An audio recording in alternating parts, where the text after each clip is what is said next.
Brought to you by WikiVidi.com.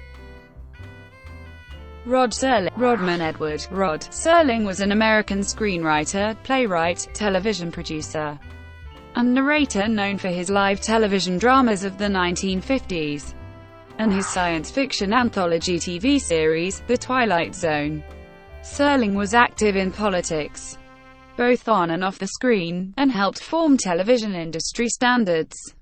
He was known as the angry young man of Hollywood, clashing with television executives and sponsors over a wide range of issues including censorship, racism, and war. Early life. Serling was born on December 25, 1924, in Syracuse, New York, to a Jewish family. He was the second of two sons, born to Esther and Samuel Lawrence Serling. Serling's father had worked as a secretary and amateur inventor before having children, but took on his father-in-law's profession as a grocer to earn a steady income. Sam Serling later became a butcher after the Great Depression forced the store to close. Rod had an older brother, Robert J. Serling. Their mother was a homemaker. Serling spent most of his youth 70 miles south of Syracuse in the city of Binghamton after his family moved there in 1926. His parents encouraged his talents as a performer.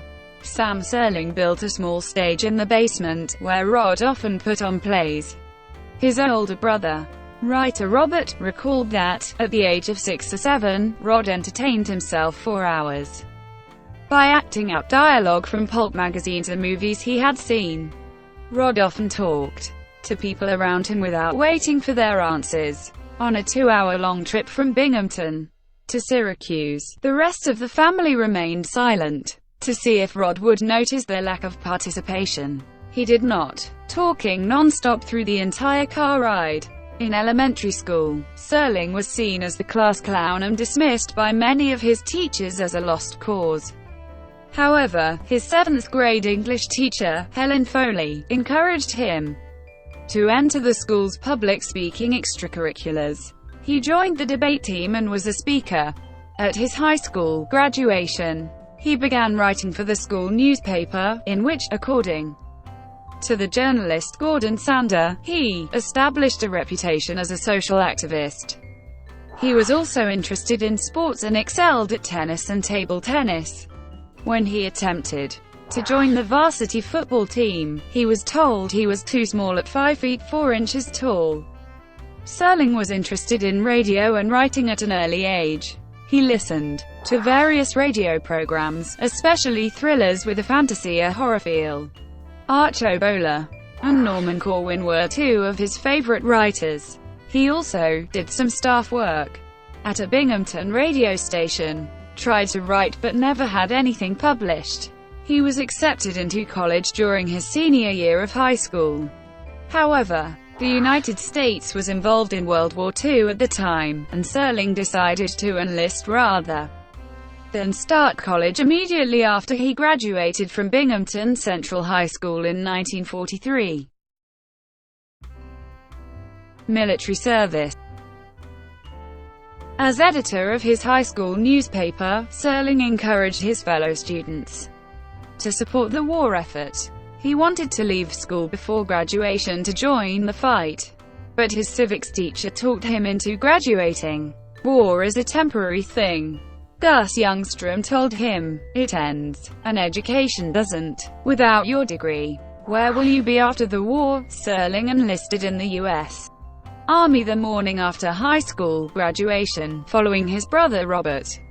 Serling began his military career in 1943 at Camp Tucker, Georgia, under General Joseph May. Joe Swing and Col.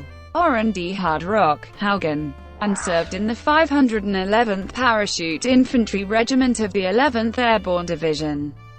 He served as a technician 4th grade. Over the next year of paratrooper training, Serling and others began boxing to vent aggression. He competed as a flyweight and had 17 bouts, rising to the second round of the division finals before being knocked out. He was remembered for berserker style and for getting his nose broken in his first bout and again in last bout. He tried his hand at the Golden Gloves, with little success. On April 25, 1944, Serling received overseas orders and saw that he was headed west through California. He knew that he was headed to fight the Japanese rather than the Nazis. This disappointed him, as he had hoped to help combat Hitler. On May 5, his division headed to the Pacific, landing in New Guinea, where it would be held in reserve for a few months. In November 1944, his division first saw combat, landing in the Philippines. The 11th Airborne Division would not be used as paratroopers, however, but as light infantry.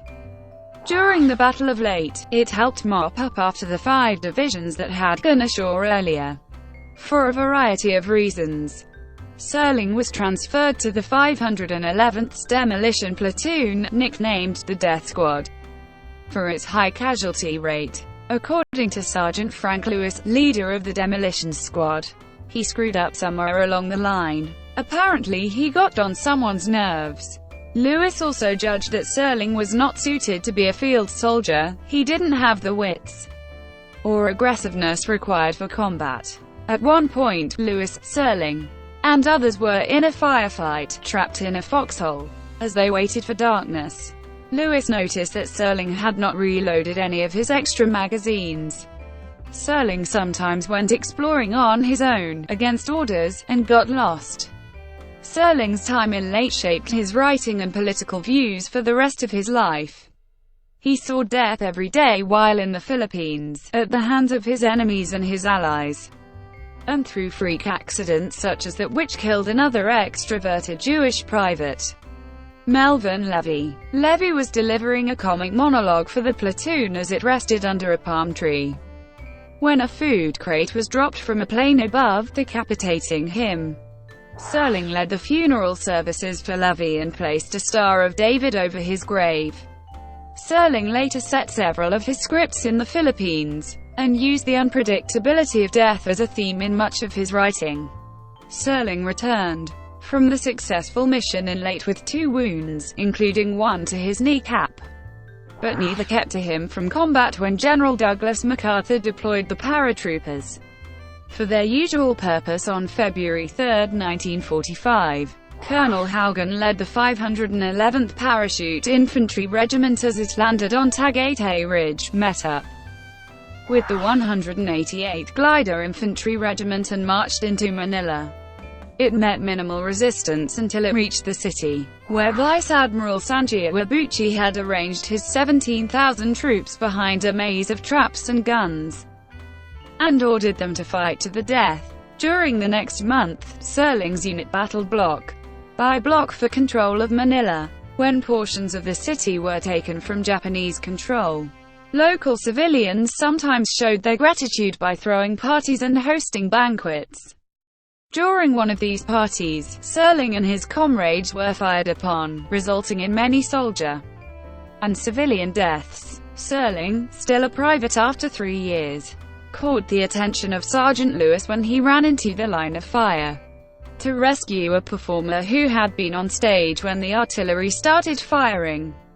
As it moved in on Iwabuchi's stronghold, Serling's regiment had a 50% casualty rate, with over 400 men killed. Serling was wounded and 3 comrades were killed by shrapnel from rounds fired at his roving demolition team by an anti-aircraft gun. He was sent to New Guinea to recover, but soon returned to Manila to finish cleaning up.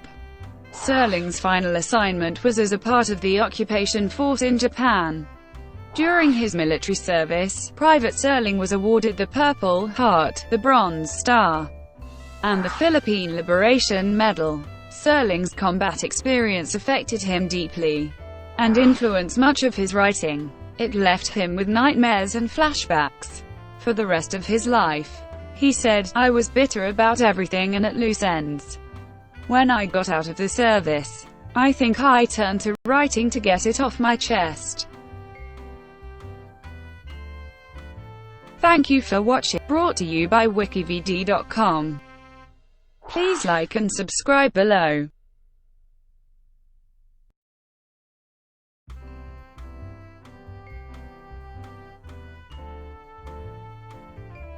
Please like and subscribe below.